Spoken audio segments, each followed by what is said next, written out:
ને જોઈએ શું? બે ટાઈમ ખાવાનું, પહેરવા કપડા, હાસું ખોટું? ઊંઘવું હોય તો પંખો જોઈએ, એસી જોઈએ. તો ભગવાન માતાજીની કૃપાથી આટલી વ્યવસ્થા થઈ જતી. ઉપર માથે છત હોય, પહેરવા કપડા મળતા હોય, ખાવા સારું મળતું હોય, બે ટાઈમ હરખી રીતે ખાઈ શકતા હોય, બરોબર. એક રહેવા સારું ઘર હોય, બધું એક નાનું સાધન ઘરમાં હોય, તો સંતોષ માણસને ચમ નહીં થતો? આ અસંતોષ જ તમને ભટકાવે છે. આ પૂછો અંતરાત્મા શું? આ અસંતોષ જે છે ને, બધું હોવા છતાં અસંતોષ લાગે, કમી લાગે, હજુ કંઈક ઓછું છે, હજુ આટલું કરી લો, હજુ આટલું કરી લો, હજુ આટલું કરી લો. આ અસંતોષ જ તમને ભટકાવે છે. પણ જો મારા જેવી માતાની કૃપા થાય ને, તો તમે ઝૂંપડામાં રહેતા હોય ને, તો ઝૂંપડામાં સંતોષ આવી જાય. ભલે હું ઝૂંપડામાં, પણ હું રાજી છું. મારા ભક્તોને કહીશ કે ભગવાન માતાજી જેટલું જરૂર હોય એટલું આપી દેતા હોય ને, તો એમાં સંતોષ રાખવાનો.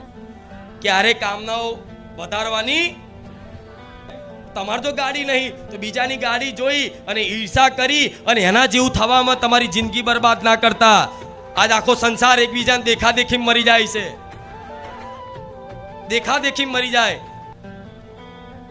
કાકાના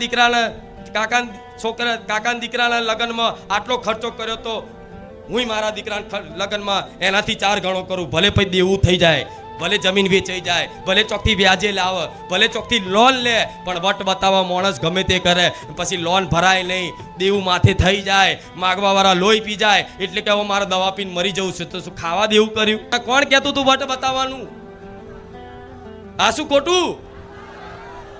હવે આ દુઃખનું સમાધાન સમનું કરવું મારે કહો?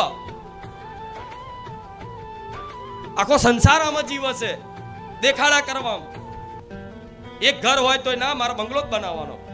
જો એના કુટુંબમાં કોકે મોટું છે 2 માળનું ધાબા વાળું ઘર બનાવ્યું અને એનું પતરા વાળું હોય, તો ગમે તે કરીને કે હારું મારે હવે ધાબુ ભરવું પડશે આવતા વર્ષે. એ આવતા વર્ષે ધાબુ ભરવા માટે જમીન વેચે, કે દાગીના વેચે, કે વ્યાજે લાવે 10%, કે લોન લે. પછી લોન બોન ભરાય નહીં. ને મારા જેવી માતાને પાર્યા માડી, બહુ દુઃખી છું માં, બહુ દેવામ છું. તું કે તું દુઃખી થવાના મતામાં છું, તું લે દુઃખી જા, એવું જ કહું ને. તો એને શું સમજાવું કે તને કોણ કહેતું તું ઉતાવળ કરવાનું? અરે કોઈક બંગલો રાખે તો ભલે રાજી રહેવાનું, કે આને પૂર્વને કોઈ કર્મો હશે, કા કોઈ ભગવાન માતાજીની કૃપા હોય, ગમે તે હોય, પણ એના નસીબનું છે. મારા નસીબનું જોવાનું. આ શું ખોટું?